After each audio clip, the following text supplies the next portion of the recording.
Journal avec STM Transport Voyageurs, une nouvelle façon de voyager.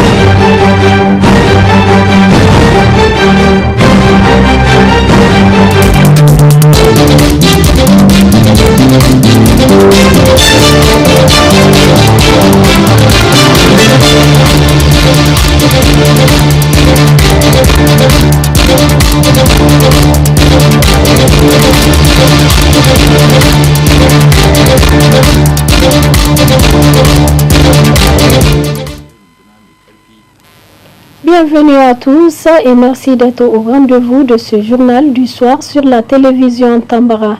Le mardi prochain, le Niger se prépare à célébrer la fête de l'Arba à l'occasion de l'anniversaire de l'indépendance de la République du Niger le 3 août 2021. Placé sous le thème « Valorisons le Moringa pour améliorer l'économie locale ». Plus de précisions dans ce reportage de Mohamed Issifou et Abdelmoumouni Abdou.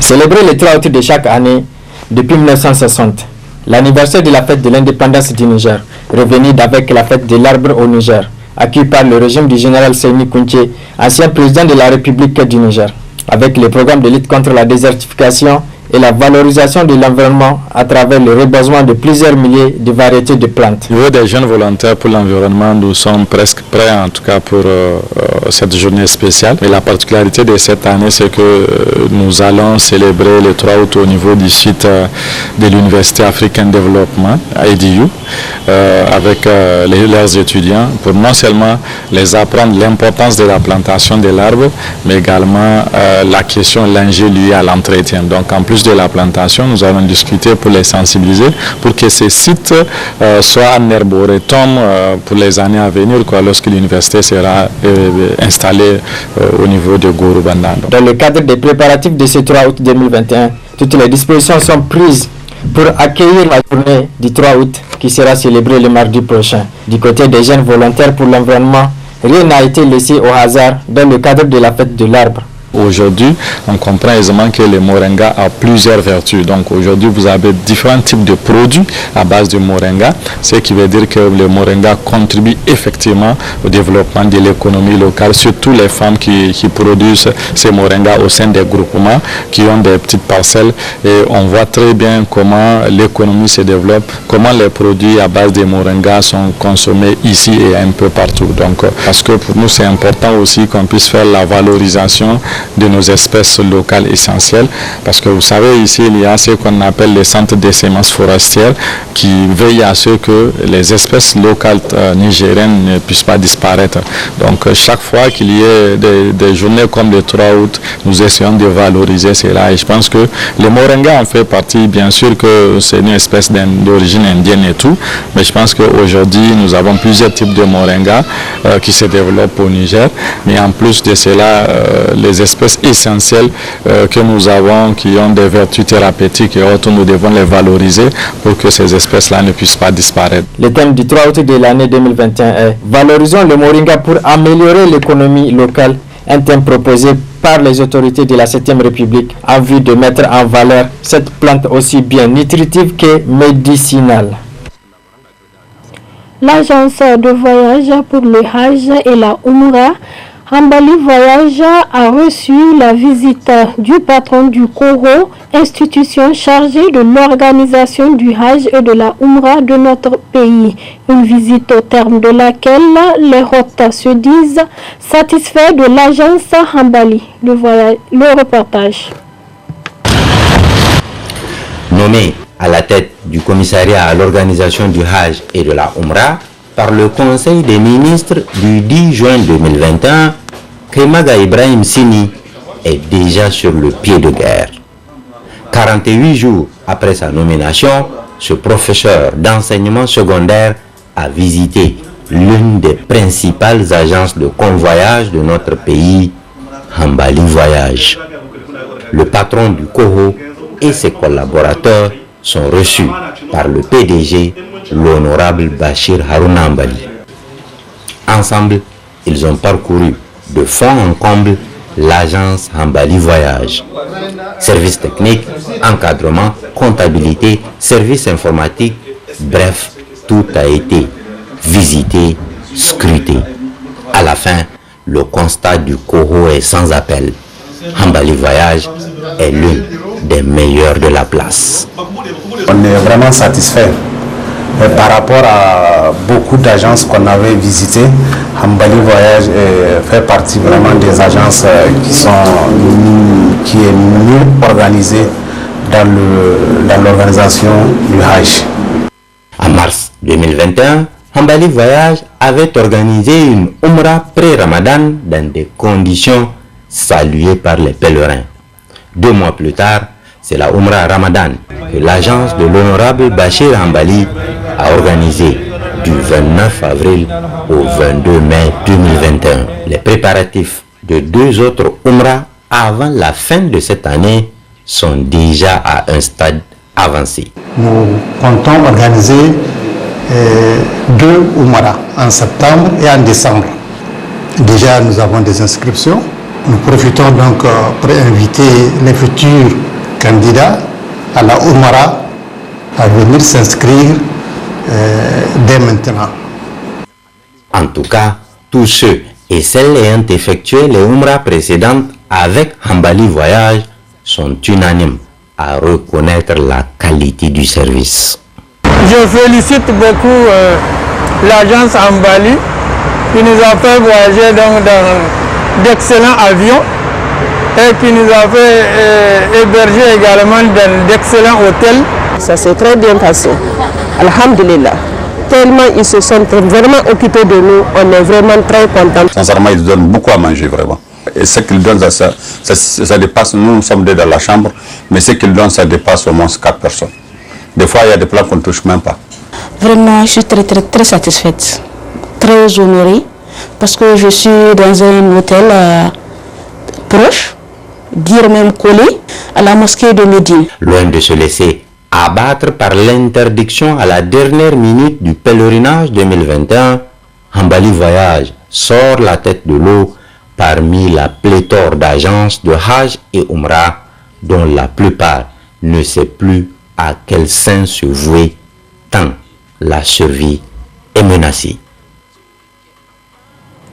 Nous sommes en période hivernale, une période propice pour le paludisme, une maladie dangereuse qui tue chaque année et plus que le sida. Pour donc prévenir cette maladie, plusieurs méthodes sont utilisées, parmi lesquelles l'utilisation des insecticides pour pulvériser et autres fumigènes, ce qui n'est pas sans conséquence sur la santé, comme le dit, nous explique le docteur Habou Abdurrahman, médecin chef district Niamey 3. Il y a des produits qui sont certifiés ou bien qui sont homologués pour l'usage donc intradomiciliaire, et ces produits-là aussi, il y a la fiche technique ou le mode d'emploi comme on dit. Et c'est à ça que nous allons demander à la population de s'y conformer. C'est-à-dire que si dans le produit devrait être pulvérisé à l'intérieur des chambres et qu'on demande après la pulvérisation, après 1 heure ou 2 heures de temps, d'ouvrir les portes et fenêtres avant d'y pénétrer, alors il faut qu'on puisse le faire. Parce que de nos jours, la pratique fait en sorte que les gens utilisent ces produits-là étant même dans la même pièce que le produit. Et ce qui crée aussi, la personne peut inhaler ces produits-là et à la longue peut créer d'autres soucis si on ne prend garde. C'est la même chose aussi avec le fumigène. Donc les fumigènes aussi, vous allez voir que les gens aussi les utilisent, donc étant couchés même, ils dorment avec le fumigène. Donc finalement, tout l'air qui sont en train d'aspirer, de respirer, donc contient ces produits-là et au finish, donc ils peuvent développer aussi d'autres difficultés donc liées à ce fumigène-là, qui peuvent être spécifiques à ce fumigène. Donc vraiment, c'est pas interdit d'utiliser des insecticides, mais c'est surtout d'utiliser les bons insecticides donc, qui sont certifiés, qui sont homologués, mais aussi de respecter les précautions ou donc les modes d'emploi de ces produits-là que nous avons. Et surtout aussi d'éviter les produits bon marché ou les produits qui sont utilisés dans la rue, qui sont payés dans la rue. Pourquoi? Parce qu'on en voit du tout. Vous allez voir des produits qui sont utilisés à la lutte contre le criquet, donc qui sont utilisés dans la lutte contre les moustiques en entrée domiciliaire. Ils sont très forts, donc, et qui peuvent aussi être toxiques pour l'organisme. Nous en avons vu à un moment des cas donc, de problèmes de santé liés à l'usage de ces produits-là. Vraiment, nous attirons l'attention de la population donc, pour le respect effectivement de ces prescriptions ou bien donc, de ces modes d'emploi liés à l'usage de ces produits insecticides. Maintenant, il y a dans la prévention du paludisme, donc en dehors de cet aspect donc, de la lutte antivectorielle, il y a aussi la lutte aussi anti-larvaire. C'est-à-dire qui est aussi une sous-composante de la lutte antivectorielle, mais elle va plutôt être visée, elle va viser plutôt les gîtes donc de production ou bien donc d'éclosion des moustiques, donc tels que les caniveaux, les endroits insalubres, et ainsi de suite. Il y a aussi, en dehors de ça, la lutte aussi contre la piqûre de moustiques, c'est-à-dire que l'usage de la moustiquaire imprégnée, donc au niveau des centres de santé qu'on donne chez les femmes enceintes, chez les enfants, mais aussi qui sont aussi en vente, aussi qu'on peut utiliser aussi en vente aussi au niveau du marché. Et d'habitude, ceux qui sont en vente sur le marché aussi sont des moustiquaires simples. Et nous conseillons que lorsque la population s'en est procurée au marché, de voir les services techniques donc, de santé pour leur imprégnation, c'est-à-dire qu'il y a un produit dans lequel on les trempe et ça permet en même temps d'éviter que le moustique vienne s'accrocher à la moustique.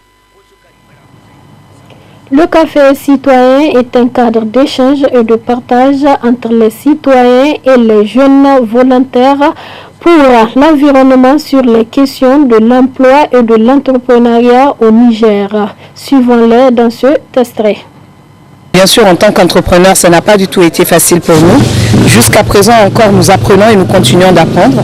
Et aujourd'hui, le fait de venir à ce panel de discussion avec la JVE autour d'un café citoyen, cela nous a permis encore de renforcer la structure parce que cet échange a permis à ce qu'on rencontre des professionnels de l'ANPE, des professionnels de la caisse, et ce sont des choses qui sont vraiment très très importantes pour nous. Donc cela va nous permettre encore d'encore mieux, beaucoup plus formaliser la structure et bien sûr d'affilier nos employés et de les renvoyer bien sûr vers ces structures. L'entrepreneuriat, ce n'est pas forcément un plan B. Certes, c'est un plan B parce que bien sûr on ne cadre pas avec le cadre formel qui est étudié, être dans un bureau climatisé. C'est pas forcément un plan B parce qu'il faut être beaucoup passionné et également avoir aussi de la folie pour pouvoir persévérer et répondre à ce besoin qui vous tient tant à cœur. L'importance de ce genre de rencontres, c'est vraiment libérer la parole, permettre aux jeunes de s'entretenir sur des sujets assez importants. Vous voyez aujourd'hui le sujet sur la question de l'emploi chez les jeunes, comment le débat a été riche, parce que il y a beaucoup d'enjeux liés à la question de l'emploi. Il y a l'entrepreneuriat qui est perçu comme une alternative, mais également la méconnaissance de tous les dispositifs qu'il y a au niveau institutionnel pour réguler le secteur de l'emploi qui était méconnu. Aujourd'hui, je pense que c'est un éclairage pour l'ensemble des participants et ceux qui nous suivent de savoir qu'au niveau de l'ANPE, au niveau de l'inspection du travail, au niveau de la Caisse nationale de sécurité, il y a des portes d'entrée pour que tu sois chômeur ou demandeur d'emploi. Il y a toujours des opportunités pour non seulement saisir ces opportunités, mais également mieux préparer ton dossier, mieux préparer quand même ta carrière aussi. Et je pense que c'est des choses très importantes dont nous avons besoin. De l'autre côté, l'entrepreneuriat aussi, peut-être que les gens voient l'entrepreneuriat de loin. Aujourd'hui, avec les témoignages d'une jeune dame qui est dans le secteur depuis 10 ans, ça permet quand même de voir un peu les genres d'obstacles qu'il y a, comment les saisir, comment les transformer en opportunités, comment développer son business passe et quelles sont les interrelations qu'il peut y avoir avec d'autres institutions ou bien d'autres acteurs du même secteur. Donc voilà pour nous l'intérêt de ce genre de café qui donne la parole à tout le monde pour vraiment poser le débat ou bien témoigner de ce qu'ils ont vécu. Vous avez vu beaucoup de gens, surtout même la question du stage au Niger. Certains pensent que les stages doivent être orientés ou certains pensent que l'accès du stage n'est pas facile ou l'accès à certaines opportunités, il faut forcément avoir des colorations, il faut connaître des gens. Alors qu'il fallait juste préparer un bon dossier et même si on ne sait pas bien faire son CV ou de l'aide de motivation, au niveau de l'ANPE, on a compris qu'il y a peut-être des espaces réservés à l'orientation, à l'accueil pour des jeunes demandeurs d'emploi, et ce qui est une bonne chose. L'hôtel Bravia a servi de cadre hier après-midi à une conférence de presse en prélude au double méga concert de la diva malienne Oumou Sangaré. Plus de précisions dans ce reportage. Après 11 ans qu'elle ne s'est pas produite sur la scène au Niger, la diva malienne Oumou Sangaré sera en concert à Niamey le 30 et 31 juillet, d'où l'occasion pour le promoteur de ce double giga concert de revenir sur son initiative. Ces deux concerts, au fait, c'est le premier concert en dîner de gala pour destiner dans un premier temps aux entreprises de la place. Donc ici, c'est à 20h30, c'est formule dîner de gala. Nous avons fait des bracelets de couleur verte qui donnent accès au public à partir de 20h30. Donc nous demandons à ce que le public soit à l'heure parce que c'est un dîner, on ne peut pas commencer à servir à 20h30 et attendre 23h pour les autres. Donc une fois qu'on commence le service, c'est de manière continue. Voilà, je tiens à le préciser au public. Présent pour la circonstance, le partenaire officiel de ce double méga concert, notamment le Niger Télécom, n'est pas resté sans voix face à ces géants concerts auxquels ils vont donner un souffle de la liberté. Qui n'a pas déjà écouté Oumou Sangaré? Qui n'a pas vu ses parents danser sur la belle et douce voix de Oumou Sangaré? Vraiment merci de nous honorer, d'honorer le Niger, de partager cette expérience avec nous. Il y a des choses qui sont payantes mais qui n'ont pas de prix. Et une expérience comme celle-là n'a pas de prix. Et donc vraiment merci la maman Oumou Sangaré de nous honorer. Niger Télécom, vous le connaissez, c'est un opérateur national, global, avec une licence fixe, internet et mobile.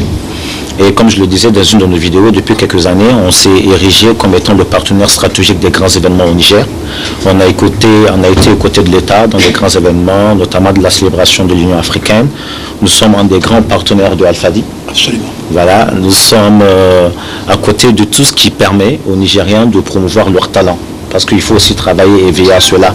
On ne peut pas manquer d'être présent à cet événement, aussi de grande taille comme celle-ci. Et donc c'est pour ça que nous serons à côté de celle-là et tous les autres grands événements au Niger. La diva malienne, après avoir témoigné son attachement à ce pays, a soufflé sa voix d'or en prélude de son double méga concert. Votre Oumou Sangaré, Niger a beaucoup participé à la carrière de Oumou Sangaré. Bien avant que le monde fasse la découverte de Oumou Sangaré, Niger est l'un des pays qui a fait ma découverte bien avant de sortir mon tout premier album Andia. Donc quand j'ai reçu l'invitation, j'ai dit waouh.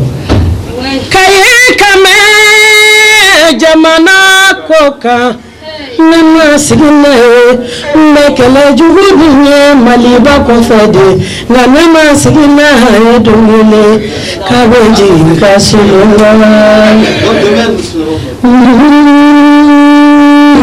eni John Massa kore jugudila sabali massa et kore jugudila. Enfin, notons que ce giga concert sera épaulé sur scène par beaucoup d'artistes locaux. C'est le constat de visite de cette conférence de presse organisée en prélude des deux concerts qui se tiendront successivement le 30 à l'hôtel Bravia pour les VIP et le 31 au centre de conférence Mahatma Gandhi pour le grand public. Avec Niger Télécom, ce concert sera un souffle de la liberté. Ainsi s'achève ce journal-là. Merci de nous avoir suivis et bonne suite de programmes sur la télévision Tambara.